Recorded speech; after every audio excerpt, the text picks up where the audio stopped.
चलिए शुरू करते हैं साथियों। आज अपन आरटीई 2011, अब 2011 कैसे 2009, तो 2009 वाली अपन पढ़ चुके हैं, ठीक है ना। जो मूल आरटीई जो है शिक्षा का अधिकार, वो 2009 वाला अपन ने पढ़ लिया। अब उसके अंदर जो है धारा 38 के अंदर ये प्रावधान कर दिया कि भाई राज्य जो है इसमें कुछ संशोधन कर सकते हैं। तो राजस्थान ने इसमें कुछ संशोधन करके फिर अपने यहाँ पे लागू कर दिया कि भाई मेरे तो यूं यूं ए सिस्टम चाहिए, ठीक है। राजस्थान वाला के हमारे यहाँ पे जो है परिवेश के अनुसार ये चीजें चाहिए, तो क्या ठीक है कर दो संशोधन करके और उसको कर दिया लागू। तो करें अपन श्री गणेश, छोटा सा टॉपिक है, शॉर्ट एंड स्वीट, ज्यादा लोड लेने की आवश्यकता नहीं है, ठीक है ना।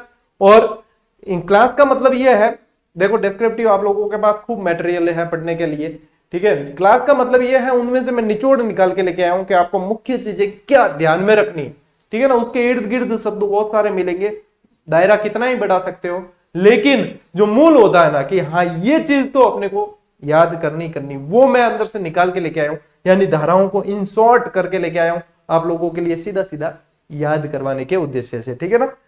चलिए शुरू करते हैं। तो आरटीई 2009 जो है साथियों, आरटीई 2009 की धारा 38 जो है उसके अंदर संशोधन की शक्तियां दी गई। उसी का प्रयोग करते हुए राजस्थान ने क्या किया, इसको 2011 में लागू किया। अब आरटीई 2009 अपन पढ़ चुके हैं, देख लेना, मैंने एक वीडियो भी डाला था धाराएं याद करवाने का वगैरह सब कुछ, तो वहां पे उसका खेल कर दिया अपन ने खत्म। अब यहाँ पे इसका खेल शुरू करते हैं और अभी कुछ ही मिनटों में खत्म कर देंगे, ठीक है। तो यहाँ पे एक तो अधिसूचना ध्यान रखना है, एक राजपत्र में प्रकाशन, एक लागू कब हुआ और इसके अध्याय और नियम, ठीक है। तो अधिसूचना और इनके अंदर साथियों आपको कुछ नहीं करना है, 29 30 गिनती चला देना, 29 30 और इसके बाद में आएगी तारीख 1, ठीक है। यहां पे क्या करोगे, 29 मार्च 2011 वाला पढ़ रहे हैं तो 2011। प्रकाशन राजपत्र में गजट में, इसके एक दिन बाद में लिख देना कि 30 मार्च 2011, ठीक गुरुजी।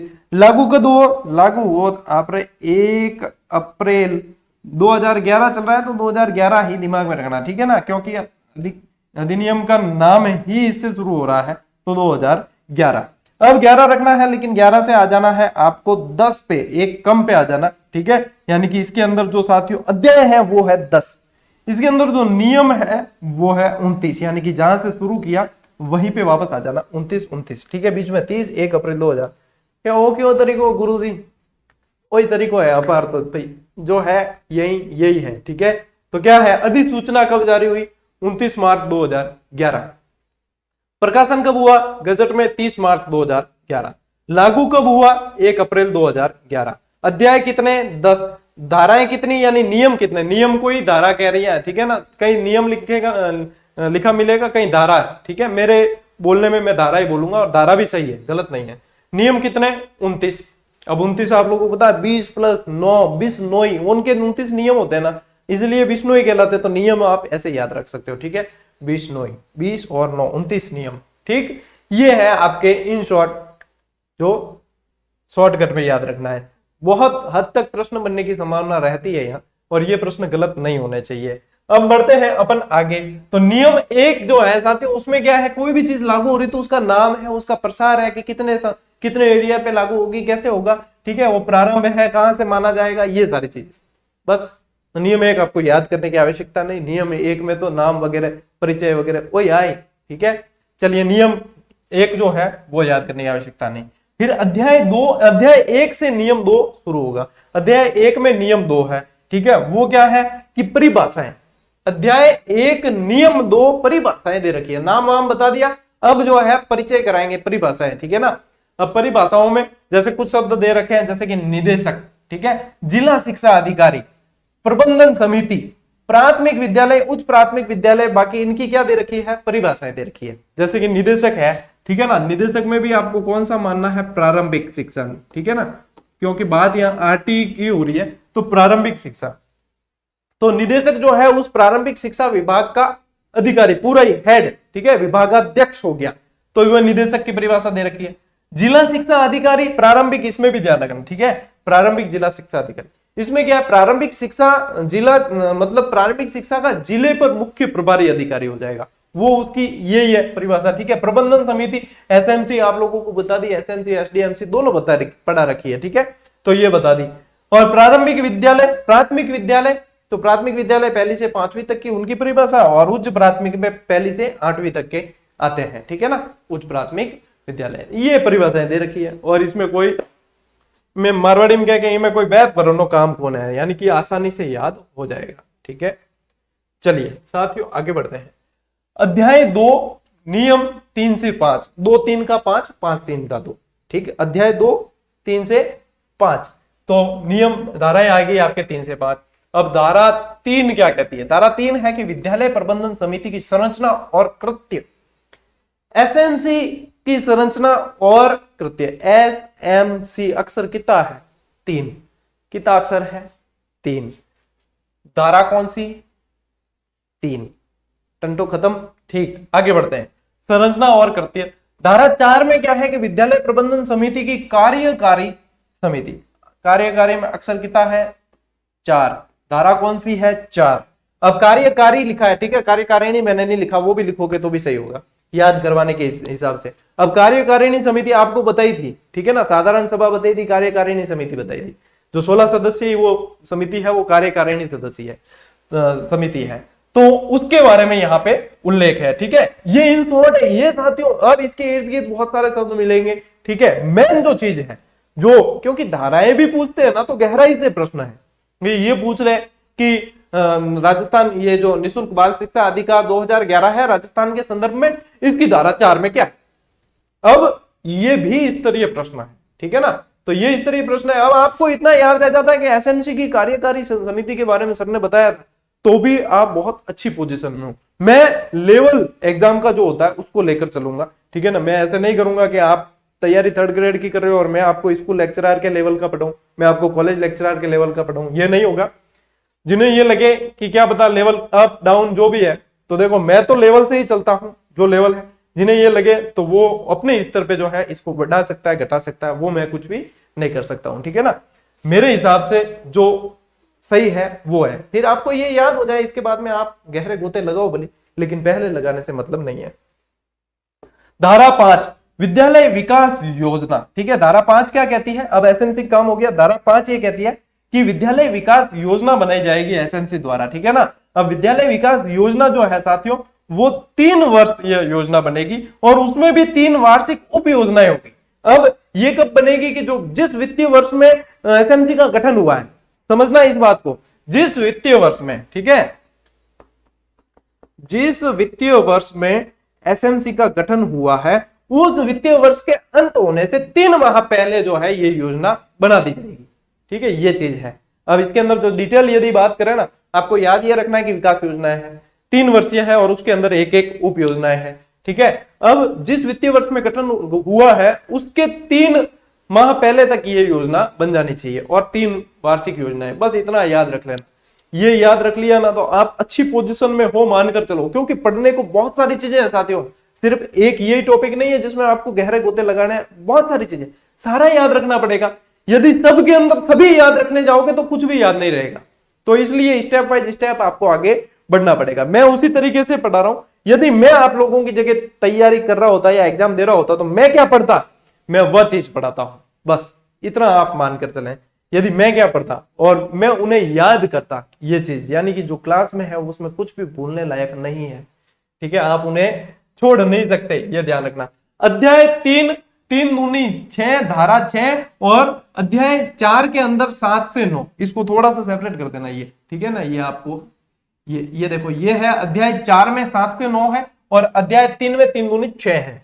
धारा 6 ये कहती है साथियों कि छात्रों के लिए विशेष प्रशिक्षण या ब्रिज कोर्स का प्रावधान, कि जिस बालक का एडमिशन जो है आयु के अनुरूप जैसे करते हैं ना, तो वहां पे जो है छात्र पिछड़ना नहीं चाहिए, इसके लिए जो है इनके लिए ब्रिज कोर्स या ऐसा कोई प्रावधान किया जाएगा उनको वापस उससे कनेक्ट करने के लिए। तो ये कहती है आपके धारा 6। धारा 7 ये है साथियों के आसपास का क्षेत्र या सीमाएं जहां विद्यालय स्थापित किया जाना है। अब ये वही चीज है, दूरी, स्थान, स्थिति वगैरह देखकर, ठीक है।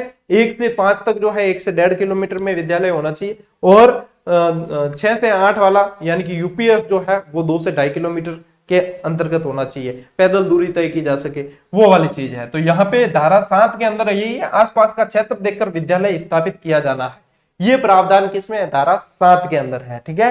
धारा 8 क्या है साथियों, राज्य सरकार व स्थानीय प्राधिकार के दायित्व है। अब यहां पे राज्य सरकार लिखा है मैंने, यहां पे है ना, यहां पे समुचित सरकार भी लिख सकते थे, ठीक है ना, समुचित सरकार भी लिख सकते थे।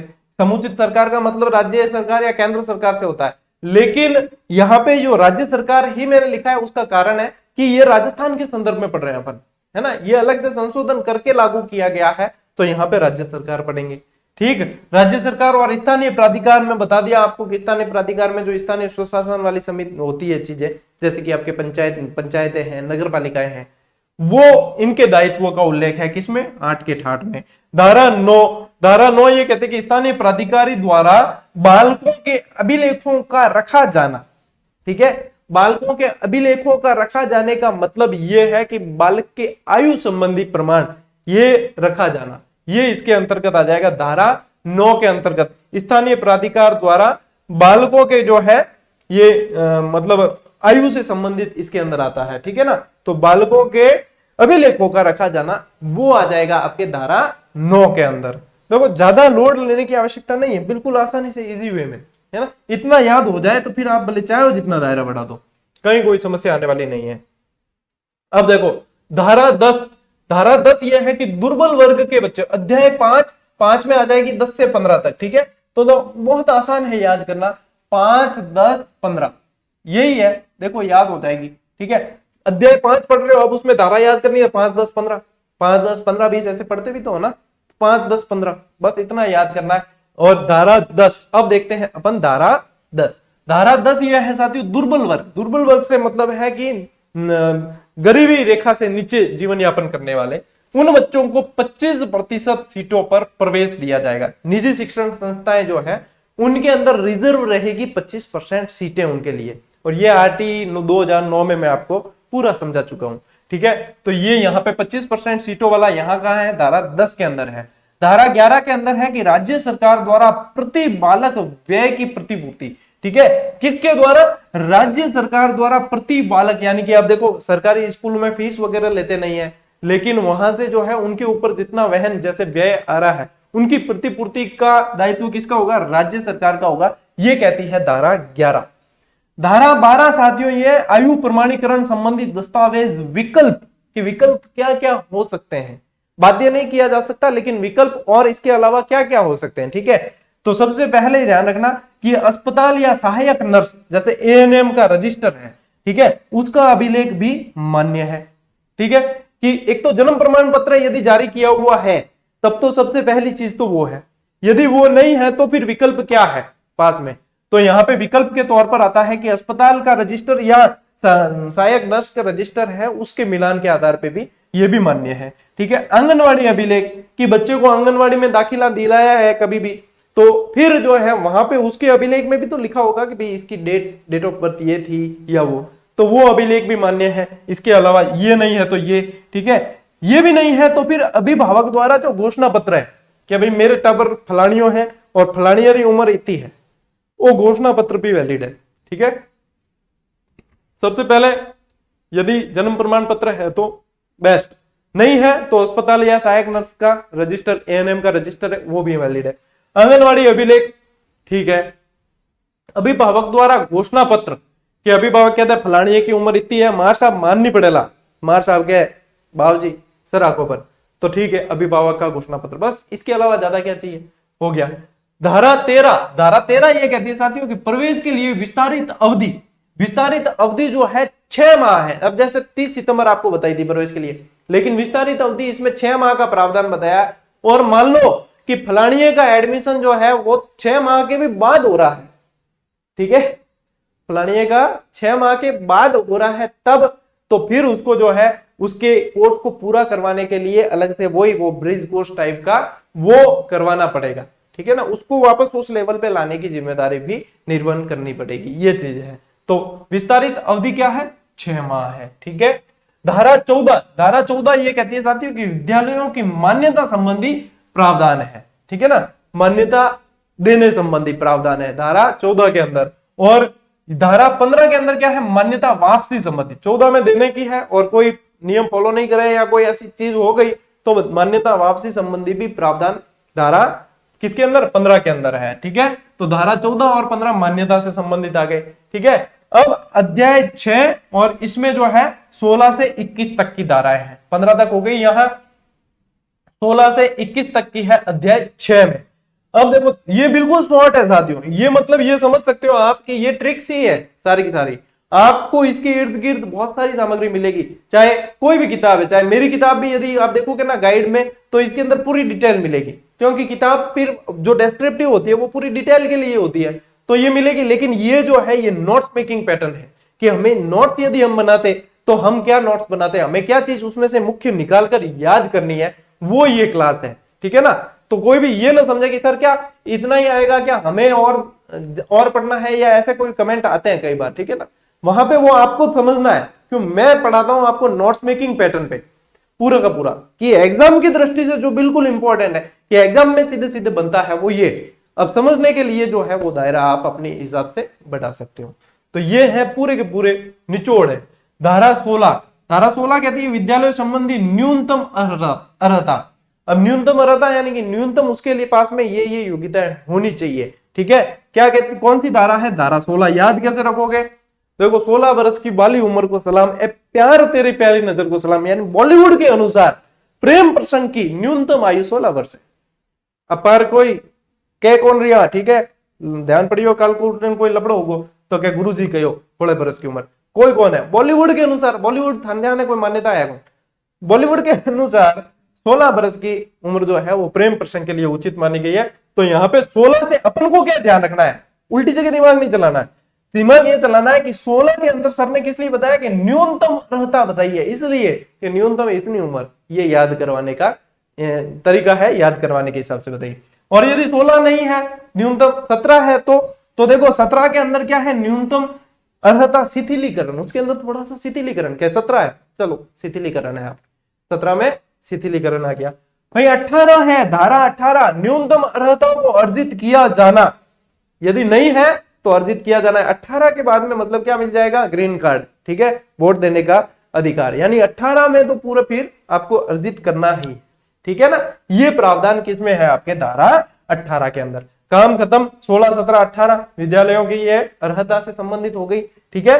धारा 19, धारा 19 है साथियों अध्यापकों के वेतन भत्ते सेवा संबंधी प्रावधान, ठीक है। इनमें क्या है, वेतन भत्ते, ये वैसे भी बहुत दिखते हैं, सभी सबको दिखते हैं ये, ठीक है। मारसा गुरजिर गणा हुआ है, ठीक है, अरे मारसा घना कमावे, मारसा घना कमावे, मारसा घना कमावे, पर मारसा बनन खातिर पापड़ की बेलिया सब मुश्किल नौकरी आज की तारीख में कोई है ना जिसको हासिल करना वो मास्टर की है। कंपटीशन कितना, 12 लाख फॉर्म आए थे रीट पात्रता में, 6 लाख पास हुए, उसमें भी फिल्टर लगा है, अभी तो एक फिल्टर पास हुआ है, अब दूसरे फिल्टर में और छड़ना पड़ेगा। मतलब देख लो उसमें 4-4 बार एग्जाम आके खिसक जाते हैं, वो सब चीजें इतनी कठिनाई के बाद में, और उसके बाद भी लगने के बाद मैं जहां तक देख रहा हूं नई पीढ़ी जितनी भी लगी है बड़े शिद्दत से बड़े तबीयत से पढ़ाते हैं बहुत। सिर्फ एक जो वहां पे कमी रहती है वो है कि गैर शैक्षणिक कार्य बहुत ज्यादा आते हैं, तो वहां पे क्या होता है कि पढ़ाई डिस्टर्ब होती है, सीधी सी बात है, गैर शैक्षणिक कार्यों से पढ़ाई डिस्टर्ब होती है। लेकिन ये मजबूरी है कि यदि इसके लिए कोई अलग से कार्मिक की व्यवस्था की जाए ना, कोई ऐसा पद सर्जित करके, तो पढ़ाई का स्तर निश्चित रूप से सुधरेगा, क्योंकि नई पीढ़ी खुद मेहनत करके आती है, उन्हें पता है कि हम कितनी मेहनत करके लगे, तो हम पढ़ाएंगे, और उनके अंदर मतलब पढ़ाने के लिए खून उबाल मारता है कि हम इनको पढ़ाएंगे, इस तरीके से याद कराएंगे, लेकिन उन्हें मौका तो मिले, ये चीजें हैं, ठीक है। तो ये चीजें दिखे भाई, की कर सका, दिखे आवे, बिल्कुल आवे, ठीक। धारा 19 अध्यापकों के वेतन, और चलिए ठीक है ना, हम डीओ और बढ़ गो है तो 50,000 हाथ में आए, ठीक है, हर महीने हम देख लो थे थाने अगर लागणो है 50,000 रुपए महीने के कट कटा के यदि हासिल करने, 2 साल तो प्रोबेशन चलेगा, उसके बाद में तो दिल लगा के शिद्दत से तैयारी करनी है। ये भी एक तरह का क्या मोटिवेशन है, पुनर्बलन है ये भी, कि ये भाई साहब अपने तो ये करनी नहीं। कल एक जनो कहो था ध्यान है कल लाइव क्लास में कि गुरुजी थे पुस्तक रो प्रचार करो, बिल्कुल जब पुस्तक को लिखने के लिए कितनी मेहनत की है, तो बिल्कुल करेंगे, और करेंगे इसकी प्रचार किसी दूसरे का थोड़ी कर रहे हैं। मैंने लिखी मेरी पुस्तक विद्यार्थियों को बता रहा हूँ, बस हम कोई दूसरे थोड़ी बताओगे प्रचार, कोई पया थोड़ी ला प्रचार करना। तो ये है चीजें, तो यहाँ पे तो ये ऐसे ही चलता है साथियों, ये सारी चीजें बालक कह रहा है, बालक कर दिया है। चलिए आगे बढ़ते हैं। धारा 20 अध्यापकों के कृत्य, ठीक है, कर्तव्य। अध्यापकों के क्या क्या कर्तव्य होने चाहिए। सैलरी की बात आ गई, भैया आप सैलरी इतनी लेते हो तो आपके कर्तव्य क्या क्या है वो भी बताएं। अगली धारा में तुरंत बताए भाई, इन्हें पहला वाले में बताया कि आपने वेतन भत्ता वगैरह इतना होगी। अब आपका कर्तव्य क्या है, आपका कर्तव्य ये है, ठीक है ना। अब इसके अंदर सारे कर्तव्य है, लेकिन आपको याद क्या रखना है कि इसके इस धारा के अंदर आपके क्या है, कर्तव्य है।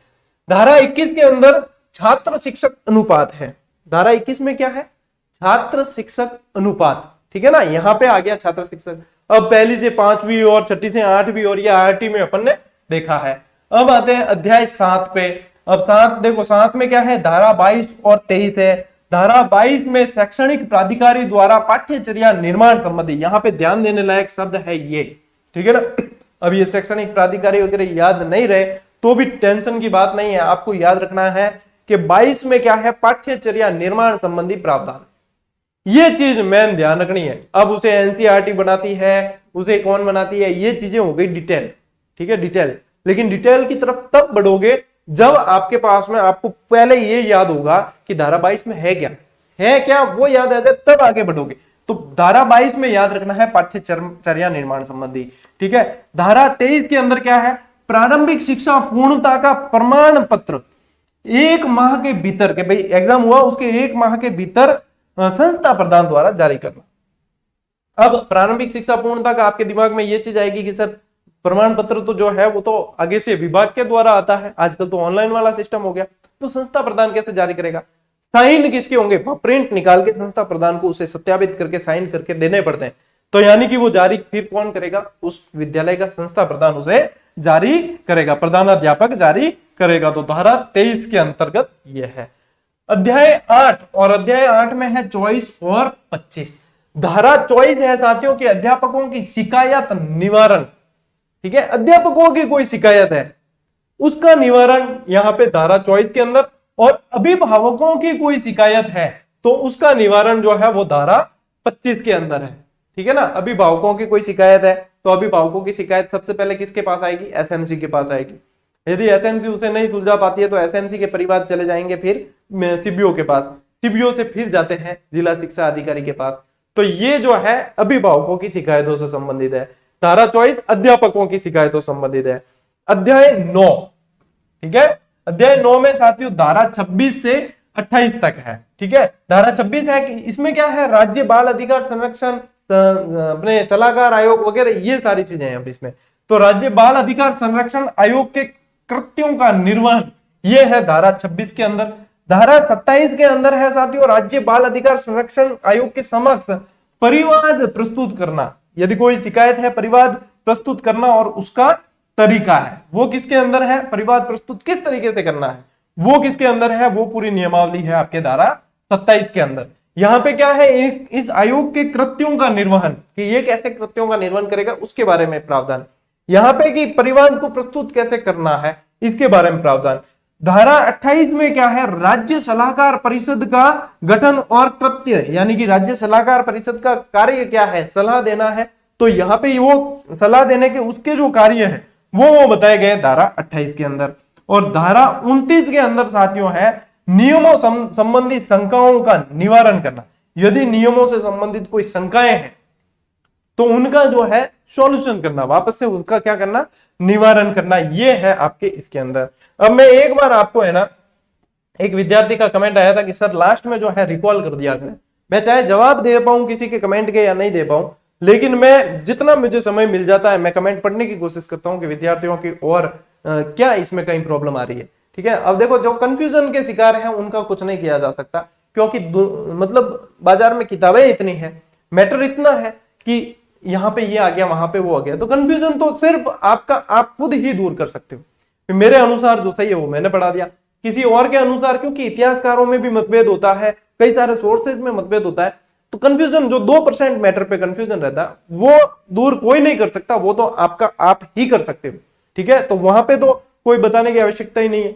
अब कोई क्या धारा सर 39 है, मेरे पढ़ी है 38 तो मैंने 38 बताई। अब यदि कोई आपके 39 ध्यान में तो आप 39 मान लो, आप जिससे संतुष्ट हो वो मानो ना। मैंने 38 पढ़ी है, मैंने तो कई प्रश्न एग्जाम में बने, उनमें 38 मानी है और उसी को आधार मानकर मैं चलता हूं, ठीक है ना। और मैंने 39 पढ़ी नहीं, मैं 39 पढ़ाऊंगा नहीं, ये वाली बातें हैं। तो यहाँ पे अब जो है रिकॉल अपन करते हैं कि अपन ने शुरू किया 2011, ठीक है, अधिनियम आरटीई की धारा 38 के अनुसार संशोधन का जो प्रावधान दिया उसके अनुसार ये पूरा एक्ट लागू किया गया। अब इसमें जो अधिसूचना है वो 29, प्रकाशन 30 और 1 अप्रैल, इस तरीके से याद किया अपन ने। अधिसूचना 29 मार्च 2011, प्रकाशन 30 मार्च और 1 अप्रैल। अध्याय 10 नियम 29, बिश्नोई से मैंने आपको नियम याद करवा दिए, 20 + 9 29, ठीक है। नियम 1 में सिर्फ नाम प्रसार वगैरह ये परिचय मतलब आ गया। नियम 2 में क्या आई, परिभाषाएं आई, निदेशक की आई, जिला शिक्षा अधिकारी की आई, ठीक है ना, प्राथमिक स्कूल, उच्च प्राथमिक। देखो कितना मतलब याद आपको ऑटोमेटिक हो रहा है, मेरे करने का कुछ काम ही नहीं है, अपने आप हो रहा है, ठीक है। करते हो तुम कन्हैया, मेरा नाम हो रहा है, सब आपकी कृपा से मेरा काम हो रहा है। धारा 3 विद्यालय प्रबंधन समिति, 3 यानी कि SMC, देखो 1 2 3, 3 अक्षर यानी SMC आपको याद करवाई, संरचना और कृत्य। 4 अक्षर में आपको 1 2 3 4 कार्यकारी समिति याद करवाई। 5 धारा 5 में विद्यालय विकास योजना बनानी है जो 3 वर्षीय बनेगी और उसमें एक उप योजना। चलिए धारा 6 में आपको याद करवाया कि छात्रों के लिए विशेष प्रशिक्षण या ब्रिज कोर्स की आवश्यकता, जिसे कोई बाद में आया है तो उसे आयु के अनुसार एडमिशन या उसे बीच वापस लेवल में लाने के लिए। धारा 7 में साथियों आसपास का क्षेत्र और सीमाएं देखकर विद्यालय स्थापित करने की प्रावधान है। धारा 8 में जो है समुचित सरकार या राज्य सरकार और स्थानीय प्राधिकार के दायित्व बताए गए। धारा 9 में स्थानीय प्राधिकारी द्वारा बालक के अभिलेखों का संधारण, ठीक है, अभिलेखों का रखा जाना, ये बताया है। आते हैं तीसरी स्लाइड पर। तीसरी स्लाइड में क्या चीज आई है, अपने अध्याय 5 5 10 15 इस तरीके से आपको याद रखना है धाराएं। धारा 10 में जो है 25% जो दुर्बल वर्ग है उनको आरटी के तहत जैसे एडमिशन देते हैं निजी स्कूल में, वो चीज है। धारा 11 में क्या है, राज्य सरकार द्वारा बालक के व्यय संबंधी चीजें हैं। धारा 12 में क्या है, आयु प्रमाणीकरण संबंधी दस्तावेज है और उनमें भी सबसे पहले तो आपको बता दिया कि भाई जन्म प्रमाण पत्र है तो ठीक है, नहीं तो हॉस्पिटल को रजिस्टर, एएनएम को रजिस्टर, या बस आंगनबाड़ी अभिलेख, या बस किम भी कौन है तो फलानी रे फादर है, फलानी रे पापा है, बे लिखे अंदर ज्ञान फलानी रे उम्र इतनी है। चलिए धारा 13 के अंदर साथियों 6 माह जो है विस्तारित अवधि है और इसके बाद में कोई आता है तो उसे लेवल पे लाने का काम किया जाएगा। धारा 14 के अंदर क्या है, मान्यता है, देने का प्रावधान, 15 में लेने का, ठीक है, 14-15 लेन देन है, ठीक है, पहले देने का है फिर लेने का है। धारा 6 में 16 से 21 तक है और बॉलीवुड के अनुसार न्यूनतम उम्र प्रेम प्रसंग की आपको बताइए, न्यूनतम अर्हता जो है वो 16 वर्ष है, यानी कि 16 में आपको न्यूनतम अर्हता याद रखनी है विद्यालय संबंधी, 17 में थोड़ा सा शिथिलीकरण है और 18 में तो भाई आपको हासिल करनी है। 19 के अंदर अध्यापकों के वेतन भत्ते जो सबको दिखते हैं, ठीक है, अब वेतन भत्ते दिखे हैं तो फिर बाद में आपके आ गया धारा 20 के अंदर वेतन भत्ते दिखे तो क्या कर्तव्य बता दिए। 21 में आपको छात्र शिक्षक अनुपात बता दिया। अध्याय आ गया 7, धारा 22 से 23। धारा 22 ये कहती है कि शैक्षणिक प्राधिकार की पाठ्यचर्या, यानी कि 22 के अंदर आपको याद रखना है पाठ्यचर्या। 23 के अंदर आपको याद रखना है कि जो प्रमाण पत्र है एग्जाम दे दिया उसके बाद 1 माह के भीतर जो है संस्था प्रदान जारी करेगी। 8 के अंदर क्या है, शिकायतें हैं। अध्याय 8 के अंदर क्या है, शिकायतें हैं। अब धारा 24 और 25 पहले में अध्यापकों की फिर अभिभावकों की शिकायतें। अध्याय 9 के अंदर क्या है, 26 से 28 तक है, ठीक है। 26 में क्या है, राज्य बाल अधिकार संरक्षण आयोग के कृत्य है, कृत्यों का निर्वहन। और 27 के अंदर है यदि कोई परिवाद प्रस्तुत करते हैं तो उसका तरीका। धारा 28 के अंदर है राज्य सलाहकार परिषद के गठन और कृत्य दोनों। और 29 के अंदर है नियमों में कोई शंका हो निवारण हो गया। चलिए साथियों, आज का जो टॉपिक है अपना वो है राजस्थान के मान्यता प्राप्त निजी विद्यालयों में निःशुल्क प्रवेश, यानी कि आरटीई के तहत जो प्रवेश दिए जाते हैं, ठीक है। आरटीई के तहत अपन ने पढ़े हैं 2009 अपने जो है अधिनियम 2009 के अंतर्गत भी पढ़ा और राजस्थान के संदर्भ में अधिनियम अपने 2011 के अंतर्गत भी पढ़ा। तो आरटीई के तहत जो कुछ प्रावधान के तहत दिया जाता है तो इसको थोड़ा सा डिटेल में पढ़ना है, कहने का मतलब। अब प्रश्न कैसे बनते हैं, क्या पूछा जाता है, वो सारी चीजें मैं इसमें बताने वाला हूं। चलिए शुरू करते हैं साथियों इस टॉपिक को। आरटीई 2009 के अंतर्गत साथियों यदि देखा जाए, अपन तुलनात्मक चल रहे हैं, ठीक है, कि आरटीई 2009 निःशुल्क एवं बाल शिक्षा का अधिकार 2009 के तहत यदि पूछे तो वो भारत के संदर्भ में हो जाता है।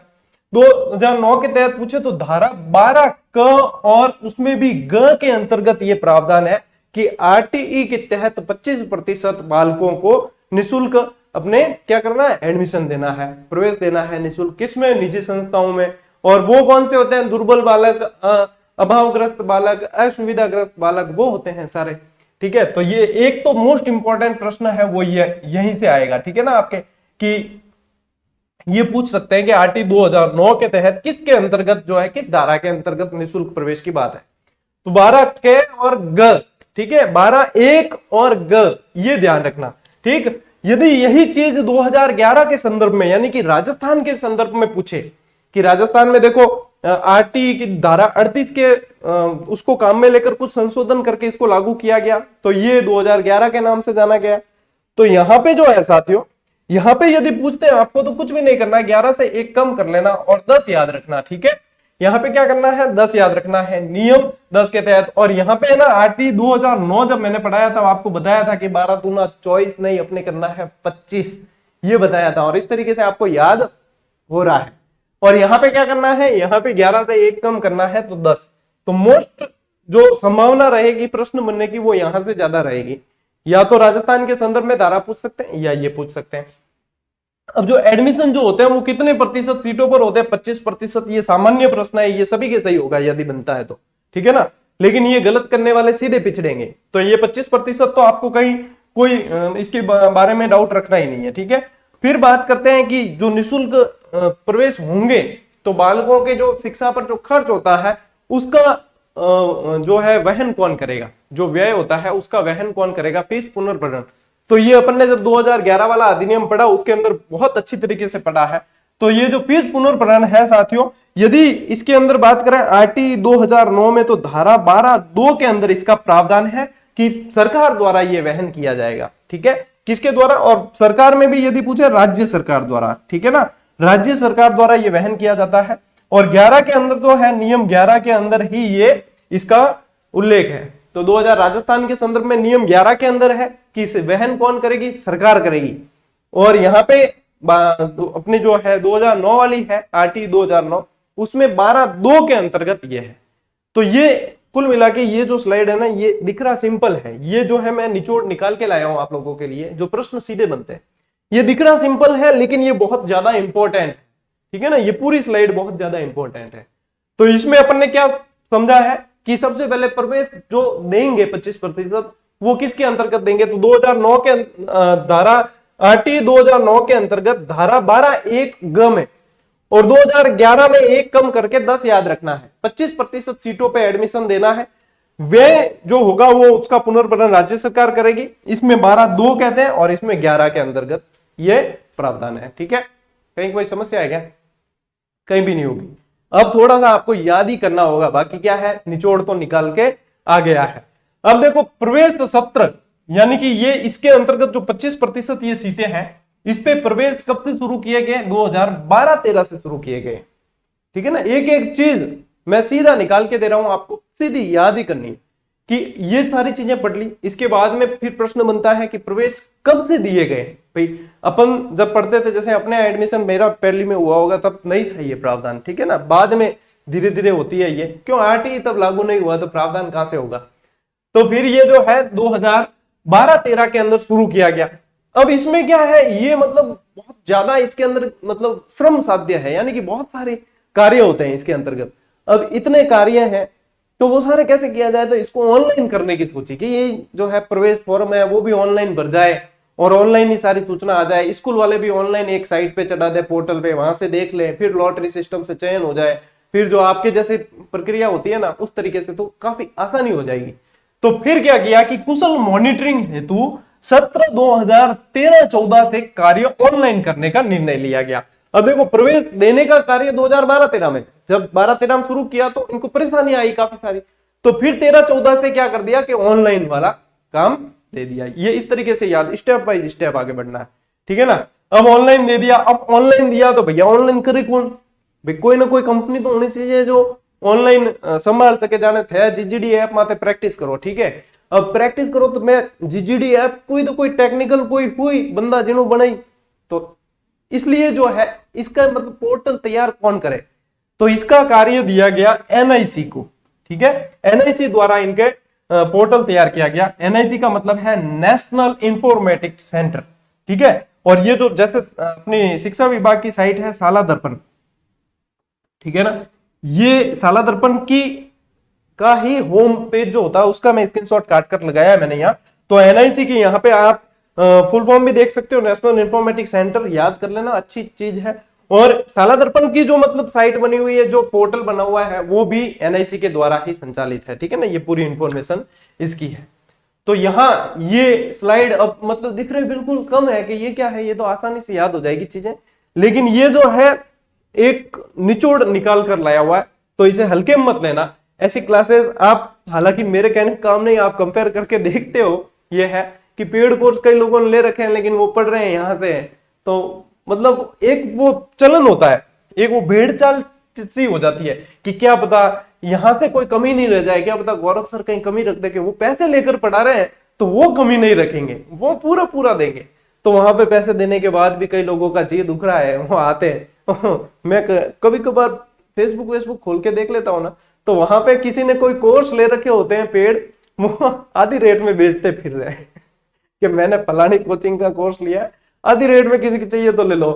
कोई तो मतलब पुस्तकें ले आते, ग्रंथ ले आए जैसे कोई, और उसको भी आधी रेट में बेच रहे, वहां नीलामी बोलियां चल रही है मैं कहता हूं कोई भी चीज निर्णय लेने से पहले 2 बार 4 बार सोचो, उसको ऊपर समय दो, उसको परख करो उसकी, उसके बाद में उसके साथ में जाओ ना। जब हड़बड़ाहट में और फोड़ाफोड़ी घोड़ा फोड़ो ही क्यों, बस बाद में ध्यान पड़ा कि आ चीज तो यार गड़बड़ होगी। अब मैं आपको वन लाइनर के लिए इंतजार करवा रहा हूँ, ठीक है। अब कई जना मतलब कई पड़ गया चक्रा में और बिंग बाद में हाफ रेट में बेचता फिर रहा। ऐसी चीज के लिए आप जल्दबाजी जब करेंगे तो यही चीजें होंगी। मैं भी जल्दबाजी इसलिए नहीं करता हूं कि आपको फिर बाद में कहीं कोई किसी का मुंह नहीं देखना पड़े। इंतजार कर रहे हैं तो निश्चित रूप से कोई अच्छी चीज ही मिलेगी, फिर आपको आधी रेट में बेचने की नौबत आने वाली नहीं है चलिए साथियों, बात करते हैं प्रवेश प्रक्रिया की, ठीक है ना। आधी रेट वाली आजकल खेल खूब चल रही है। प्रवेश प्रक्रिया कैसे होगी, देखो प्रवेश जो है एंट्री लेवल कक्षा पर होगी। अब एंट्री लेवल में मान लो कोई स्कूल नर्सरी है तो क्या नर्सरी में प्रवेश दे कि नहीं होगा, नर्सरी में भी नहीं है, कोई यूकेजी एलकेजी में भी प्रवेश नहीं होगा एंट्री लेवल पे, लेकिन प्रवेश पहली कक्षा में ही दिया जाएगा। आरटीई के तहत नर्सरी में आप चाहो कि 25% में एडमिशन हो तो नहीं होगा, एंट्री लेवल पे होगा, लेकिन कक्षा प्रथम में ही होगा और 25% सीटों पर दुर्बल वर्ग और बालकों की निःशुल्क प्रवेश है। अब देखना समझना अब कि कक्षा 1 में ही आरटीई द्वारा प्रवेश की बाध्यता है, ये मोस्ट इंपॉर्टेंट है कि कक्षा पहली के अंदर ही आरटीई के तहत एडमिशन होगा। अब थे बढ़ जाए कोई प्राइवेट स्कूल वालों बापड़ो है में जिद करे नहीं मैं पढ़िए आरटीई पढ़िए, आरटीई के तहत आपको एंट्री लेवल पे देनी है, नर्सरी में देनी पड़ेगी, वो नहीं दे, ठीक है ना, वहां जिद मत करना। तो यहाँ पे देखो PP5 PP3 PP4 इस तरीके चलता है, जैसे PP3, ठीक है ना, PP4 ये प्री प्राइमरी 3 वर्ष आयु, ठीक है, 3 वर्ष और इससे ज्यादा, PP यानी प्री प्राइमरी और 4 वर्ष आयु PP5, ठीक है, 5+। तो PP प्री प्राइमरी में एज 5+ हो तो बालकों के क्रमोन्नत होने के बाद केवल से सीटों पर प्रवेश दिया जाएगा। इस चीज को समझना, इस चीज को नहीं समझाना तो ये लाइन कोई मतलब नहीं है, ठीक है ना, आपको लिखी हुई ऐसे कि ऐसे मिलेगी और रटना पड़ेगा। इसको समझो कि आजकल देखो प्ले ग्रुप चलते हैं जैसे, ठीक है ना, प्ले ग्रुप में ही एडमिशन ले लेते हैं, नर्सरी में ले लेते हैं, ये सारी। अब उसके बाद में किसी बच्चे का एडमिशन करवा दिया, नर्सरी कक्षा में करवाया है, वो नर्सरी से फिर जैसे एलकेजी यूकेजी और फिर फर्स्ट में आया, तो वहां पे क्या होगा कि फर्स्ट में जब वो क्रमोन्नत होकर आया, यानी कि आगे पास होकर फिर क्रमोन्नत होकर वो फर्स्ट में पहुंचा है। अब ऐसे में पहले तो क्या है कि 25% पे एडमिशन देना है, ये प्रावधान था, लेकिन 2022-23 में थोड़ा सा संशोधन किया है। वो संशोधन ये है कि क्रमोन्नत होके बच्चे जो आए हैं ना भाई पहली कक्षा के अंदर, किसके अंदर, पहली कक्षा में जो क्रमोन्नत होके आए, उसके बाद जो शेष सीटें बचेगी ना, उस शेष सीटों पे, अब मान लो शेष 25% बची नहीं, तो जो शेष सीटें बचेगी ना उन पर आरटीई के नियम लागू होंगे, उसके अनुसार फिर प्रवेश दिया जाएगा, ठीक है ना। इसमें रोस्टर लगते हैं, फिर रोस्टर के आधार पे फिर प्रवेश दिए जाते हैं। तो कहने का मतलब क्या है, PP5+ यानी कि 5+ एज में वो क्रमोन्नत होकर बच्चा आया है, पहले से पढ़ रहा है, क्रमोन्नत होकर आया है, तो फिर बाद में वो जैसे पहली कक्षा में जैसे सीटें थी 40, ठीक है, सीटें पहली कक्षा में निर्धारित थी 40, अब 40 में से मान लो कि अपने आ गए 32 बच्चे आ गए क्रमोन्नत होकर। अब पीछे बची 8 सीटें, 8 ही बची ना, तो क्रमोन्नत होकर इतने तो आ गए। अब 8 सीटें जो है उसके अंदर जो है आरटीई के अनुसार एडमिशन दी जाएगा। अब यानी कि ये नहीं है कि जो क्रमोन्नत होके आए 40 सीटें थी, क्रमोन्नत होके आए तो उसमें से जैसे 10 सीटों पर एडमिशन देना है तो क्या 32 है तो 2 जनों को इनको निकालो, ऐसा नहीं होगा। जो शेष सीटें बची है उन पर दिया जाएगा। ये कहने का मतलब है, इस लाइन का मतलब ये है, समझ गए? ठीक है। लॉटरी अनुसार वरीयता को प्राथमिकता दी जाएगी। अब लॉटरी सिस्टम होगा, एक केंद्रीकृत लॉटरी सिस्टम होता है। अब डायरेक्ट जैसे सीटें बची 8, ठीक है, पीछे 8 सीटें बची, अब एडमिशन देना है। अब आवेदन आ गए ज्यादा तो किसको दिया जाए कि मैंने पहले फॉर्म भरा तो मेरे को पहले दो, ऐसे नहीं होगा। तो यहाँ पे जो है रैंडम यानी कि आप जैसे आप जीजीडी टेस्ट सीरीज पे अभ्यास करते हो, ठीक है, तो वहां पे जो है आपको काफी सारे क्वेश्चन जो है बार बार टेस्ट खोलते हो तो क्रम बदला हुआ मिलता है, सीक्वेंस बदली हुई मिलती है, वो होता है रैंडम तरीके से बदलता है, ठीक है ना। कौन सा कब पहले आएगा किसी को पता नहीं है, रैंडम फॉर्मूला चलता है वहां, ठीक है। ऑप्शन भी चेंज होते हैं, हर बार खोलने पर जैसे चेंज होगा तो नयापन जैसे लगता है उसके अंदर, ठीक है। इन बीच में मैं पढ़ाता थोड़ी ऐड भी कर दी, चलो की नहीं, ठीक है। अब देखो इसमें क्या है, ये भी रैंडम सिस्टम है, लॉटरी में भी रैंडम सिस्टम है, पहले आए वो पहले पाओ वाली बात नहीं है। फिर वो जो है एनआईसी द्वारा ही लॉटरी आयोजित करवाई जाती है, ऑनलाइन होती है सब चीजें, ठीक है। उसमें से फिर जो है रैंडम सिस्टम के अनुसार जो आता है उसको वरीयता दी जाती है, वरीयता सूची जारी होती है पहले। प्रवेश सीधी ये प्रवेश नहीं, वरीयता सूची के भाई इसका पहले होगा इसका बाद में होगा, इस अनुसार, ठीक है ना, ये रहता है सिस्टम। पात्रता, अब बात करें पात्रता की कि आरटीई के तहत जो 25% एडमिशन करने हैं उसमें पात्र कौन कौन है, ठीक है। तो पात्र होने के लिए देखो, बालक निजी विद्यालय के परिक्षेत्र में निवास करने वाला होना चाहिए। परिक्षेत्र का मतलब है कैचमेंट एरिया, यानी कि जहां पे विद्यालय है उसके आसपास नगरीय क्षेत्र या ग्रामीण क्षेत्र जिसमें भी लगता है वो विद्यालय, उसके वहां का निवासी होना चाहिए, वहां रहने वाले होने चाहिए। अब जैसे पता चला कि जैसे मैं सुमेरपुर रह रहा हूं, ठीक है, और मैं मेरे किसी बच्ची या बच्चे का जैसे एडमिशन करवाना चाहूं, ठीक है, उदाहरण के तौर पे समझना, और मैं यहाँ पे सुमेरपुर में जैसे हो ही नहीं रहा, मैंने 2-4 फॉर्म लगा दिए, सुमेरपुर में जैसे नहीं आने का, नंबर आने का चांस नहीं है, तो मैं बाद में और कहीं पाली से लगा दूं, कहीं आसपास से लगा दूं, तो वहां पे मतलब वो है कि उस परिक्षेत्र का होना बहुत जरूरी है, उनको ही वहां पे दिया जाएगा। उस परिक्षेत्र का नहीं है तो आपके एडमिशन होगा ही नहीं, ठीक है ना। वहां आसपास रहने वालों का ही ये नियम लागू होता है, वही पात्र होते हैं इसमें, ठीक है। फिर देखो, बालक जो है दुर्बल वर्ग या असुविधाग्रस्त समूह से हो। अब ये क्या होता है दुर्बल वर्ग और असुविधाग्रस्त, इनमें बहुत सारी कैटेगरी दे रखी है जो मैं अगली स्लाइड पे बताऊंगा आपको। इस कैटेगरी से होना चाहिए, ठीक है ना, जैसे बीपीएल है, एसटी, एससी वगैरह, इनमें वर्ग दे रखे हैं सारे, वो मैं बताऊंगा अगली स्लाइड में। फिर देखो, अभिभावकों की जो वार्षिक आय है वो 2.5 लाख रुपए से कम हो, ये भी शर्त अनिवार्य है, उनको ही दिया जाएगा। अब जिनके मतलब 10 लाख रुपया कोई सालाना कमा रिया है, माने आरटी में फ्री देने के काम थे, फीस भरो और करो एडमिशन, मन थोड़ी दे किने इन इनाम दे के 2.5 लाख कम है वार्षिक आय, तो इनको ही प्रवेश दिया जाएगा। प्रवेश आयु अनुरूप हो, ठीक है। अब आयु अनुरूप का मतलब यह है कि कक्षा 1 एंट्री लेवल है, यहाँ कक्षा 1 में प्रवेश देने के लिए 5 वर्ष से तो अधिक उम्र होनी चाहिए, ठीक है ना, 5 वर्ष पूरे या 5 वर्ष से अधिक उम्र होनी चाहिए, लेकिन 7 वर्ष से कम होनी चाहिए। यूं नहीं है कि 10 साल के बच्चा थे को के पहली क्लास में एडमिशन दो, नहीं, 7 वर्ष से कम, 5 वर्ष या 5 वर्ष से अधिक होनी चाहिए, यह है पात्रता के लिए शर्तें हैं। अब देखो, असुविधाग्रस्त समूह क्या होता है वो समझना। इसमें कौन कौन सी कैटेगरी शामिल है कि एक तो एसटी आ जाएंगे आपके, एससी आ जाएंगे, ये शामिल है। अनाथ, इनके बालक के बालक आगे जोड़ देना सब, ठीक है ना, बालक बालिका ये भी जोड़ देना, ठीक है।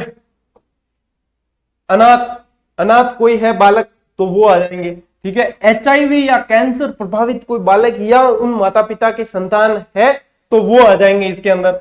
युद्ध विधवा के बालक, युद्ध में कोई विधवा हुई है तो उसके बच्चे जो हैं वो इसमें पात्र है। निःशक्त बालक है वो पात्र है। पिछड़ा या विशेष पिछड़ा वर्ग जिनकी आय 2.5 लाख रुपए से कम है वो पात्र है। और बीपीएल, ये है असुविधाग्रस्त की कैटेगरी, ठीक है, कि ये पात्र होंगे, बाकी पात्र नहीं है, ठीक है, इनके अलावा पात्र नहीं है, यही कर सकते हैं। अब इनको एडमिशन कराना है तो इनके आवश्यक दस्तावेज क्या क्या है, डॉक्यूमेंट्स क्या क्या लगेंगे, वो भी तो जरूरी है। आपका सिलेक्शन हो गया तो फिर आप डॉक्यूमेंट्स वाले वीडियो देखते हो कि डॉक्यूमेंट्स क्या क्या चाहिए। अब तो सुविधाएं हो गई, यूट्यूब पे वीडियो बता देते, पहले पूछना पड़ता था किसी को कि भाई क्या क्या चाहिए, लिस्टें दे जो, वो करो, ये सब।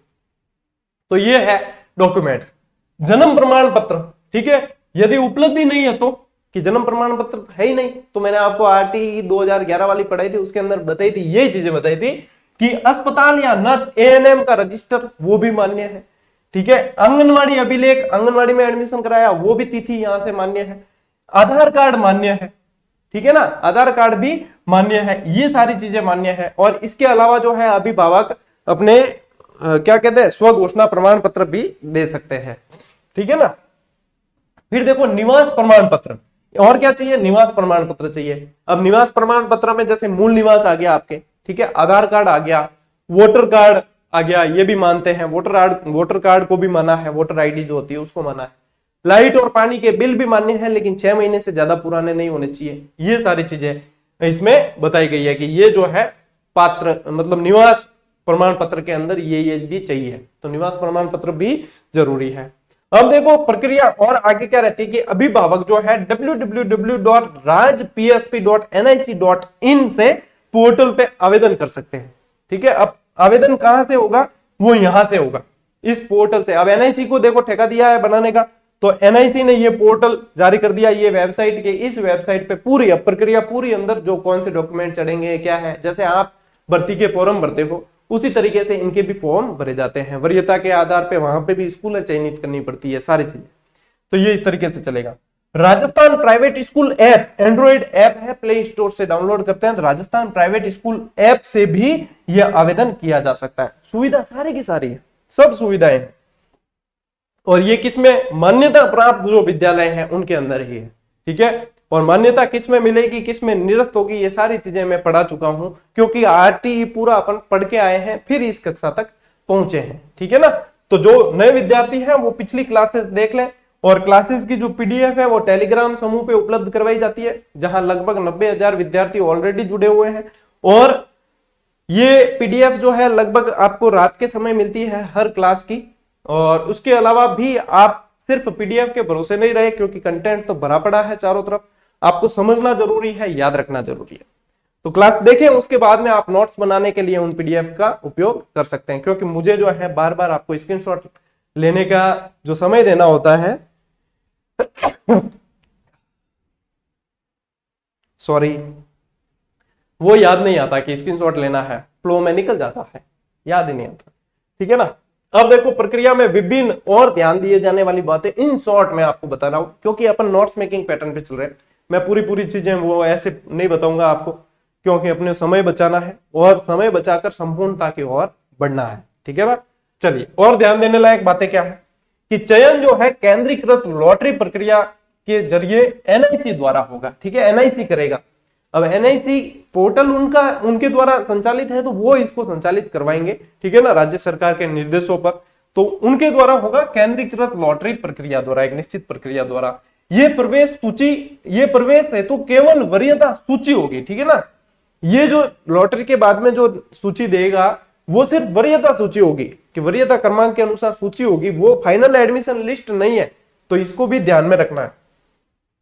प्रवेश रोस्टर प्रक्रिया के आधार पर होगा, जैसे आपके भी जैसे भर्तियों में रोस्टर लगता है, उसी तरीके से यहाँ पे भी रोस्टर प्रक्रिया के आधार पर होगा कि भाई इतनी सीटें निर्धारित है, उसमें से इतनी सीटों पर देना है। अब जैसे 40 का मानक फिक्स कर दिया, ठीक है, 40 के मानक के अनुसार नहीं है, कम ही है, सीटें कम है, तो उसमें से फिर जो है डिवाइड करके 25% इनकी, और ऐसे इस तरीके से रोस्टर लगता है, ठीक है ना। अब जितनी सीटें पीछे बची उस तरीके से रोस्टर लग के फिर वहां पे दिया जाता है। तो आपको ये मुख्य जो बातें याद रखनी है वो चीजें ये है, प्रश्न जो बनते हैं वो यहां से बनते हैं, ठीक है। आरटी परिवेदनाएं, यदि कोई परिवेदना है, जैसे कि किसी ने फर्जी एडमिशन का कोशिश कर दी और फर्जी डॉक्यूमेंट बना के और किसी के ध्यान में आता है, तो वो परिवेदना कहां पेश की जाए और परिवेदनाओं का निस्तारण कैसे होगा, उसकी बात है कि परिवेदनाओं का निस्तारण सीबीओ या जिला शिक्षा अधिकारी कार्यालयों पर गठित 3 सदस्यीय कमेटी द्वारा किया जाएगा। एक 3 सदस्यीय कमेटी गठित होगी, उनके द्वारा ये इन परिवेदनाओं का निस्तारण किया जाएगा। और इन कमेटी में कौन होगा, देखो जिला शिक्षा अधिकारी, अतिरिक्त जिला शिक्षा अधिकारी और आरटीई प्रभारी। अब जैसे प्रभार किसी को दिया हुआ है, जैसे सहायक कनिष्ठ को दिया हुआ है या कोई भी, तो वो आरटीई प्रभारी और ये बाकी दो शामिल होंगे, ये चीजें इसके अंदर आएगी। ये परिवेदनाओं का क्या करेंगे, निस्तारण करेंगे। ठीक है, इंपॉर्टेंट चीज जो समझनी है, यदि किसी विद्यालय में एंट्री कक्षा के अंदर, एंट्री लेवल की जो कक्षा है उसमें एक भी नॉन आरटीई प्रवेश नहीं है, अब नॉन आरटीई से तो जो 25% देने हैं वो है, नॉन आरटीई का मतलब है कि एक भी एडमिशन दूसरा हुआ ही नहीं। ठीक है, आरटीई के अलावा कोई एडमिशन नहीं हुआ है, नहीं होता है, तो उस विद्यालय में आरटीई प्रवेश नहीं लिया जा सकेगा। क्यों? क्योंकि आरटीई के नियम ये कहते हैं कि जितने कुल सीटें हैं ना उनके 25% सीटों पर एडमिशन देने हैं, लेकिन दूसरी जो एडमिशन हुए ही नहीं है तो वो 25% कैसे हुए, फिर वो तो जो जैसे पूरे 100% हो जाएंगे, जितने आरटीई के तहत ही एडमिशन हुए हैं वो 100% हो जाएंगे। तो जहां पे एक भी एडमिशन नहीं हुआ है वहां नॉन आरटीई, तो वहां पर प्रवेश नहीं लिया जा सकेगा। ये इंपॉर्टेंट है और ये कूट मिलान वाले जो प्रश्न आते हैं उनके अंदर आने की पूरी संभावना मुझे लगती है। ठीक है ना, इनको हल्के में मत लेना, बहुत बढ़िया टॉपिक है और प्रश्न बहुत बढ़िया बनते हैं, और जिस तरीके से बनते हैं उस तरीके से मैंने आपको सारी चीजें बताई है इसके अंदर। अब आपको बताई नहीं, समझाई और याद करवाई है, अब आपको भुनाना है, और भुनाने के लिए आप लोगों को शैक्षिक परिदृश्य की पूरी टेस्ट सीरीज टॉपिक वाइज जितने प्रश्न जिस तरीके से बनते हैं सारी मात्र 51 रुपए के अंदर 51 की 3 दी है, जिसमें आपके पूरा ही ये सिलेबस, यानी कि आपका जो ये राजस्थान से संबंधित और सारा है, राजस्थान सामान्य ज्ञान है, भूगोल, इतिहास, कला, संस्कृति, आरटीई वगैरह सब 51 की 3 टेस्ट सीरीज दी गई है, और तीनों के अंदर कंप्लीट टॉपिक विद सारे प्रश्नों के साथ में सब कुछ दिया गया है। प्रैक्टिस करें, अभ्यास जरूरी है, तो आप लोगों के लिए एक प्लेटफॉर्म उपलब्ध है कि आप एक अच्छे लेवल पे और बिल्कुल नाम मात्र के शुल्क में अभ्यास कर सकते हैं। तो जीजीडी ऐप पर है, ये बता दूं, प्ले स्टोर से डाउनलोड करके आप अभ्यास कर सकते हो। ठीक है ना, तो ये टॉपिक जैसे पढ़ते हो उसके बाद में अभ्यास जरूर कर लेना चाहिए, ये कहने का उद्देश्य है। जिला शिक्षा अधिकारी सत्यापन दलों को भी गठन करेंगे। ठीक है ना, अब जिला शिक्षा अधिकारी जो है इनका भौतिक सत्यापन भी होगा। अब जैसे वहां पे डॉक्यूमेंट लगा दिए कई अभिभावकों ने सारे, तो उसके बाद में जो है इनका जैसे आयु संबंधी प्रमाण पत्र है, ठीक है, अब आयु संबंधी प्रमाण पत्र में विकल्प दिए हैं, लेकिन वो जब भौतिक सत्यापन होगा ना उससे पहले जन्म प्रमाण पत्र बनवा लेना जरूरी है, ये भी एक प्रावधान है। तो भौतिक सत्यापन के लिए सत्यापन टीमें भी गठित होगी। एक तो ये सत्यापन टीमें साधारण सत्यापन टीमें होगी, ठीक है, जो उनके परिक्षेत्र के उनका सत्यापन करेगी, जिसमें जो एक तो होता है मुख्य मेन राजपत्रित अधिकारी गजेटेड ऑफिसर होता है, और एक व्याख्याता, और उनको शामिल कर लेते हैं। ठीक है ना, व्याख्याता है या उनके अनुसार उसमें शामिल करते हैं। एक होते हैं विशेष सत्यापन दल। विशेष सत्यापन दल क्या होते हैं, सैंपल चेकिंग करते हैं। क्या करते हैं, सैंपल चेकिंग के रैंडम कोई भी स्कूल में उठाते हैं। अब जैसे कोई भी अधिकारी जैसे विद्यालय में आ गया तो वो कोई चीज चेक करनी है, बच्चों का होमवर्क चेक करना है या कोई भी करना है, ठीक है, तो वहां पे क्या होगा, हर एक बच्चे की नहीं की जाती है कि वो बैठ कर दो है पूरे 6 घंटे चेक करे, ऐसा नहीं होगा।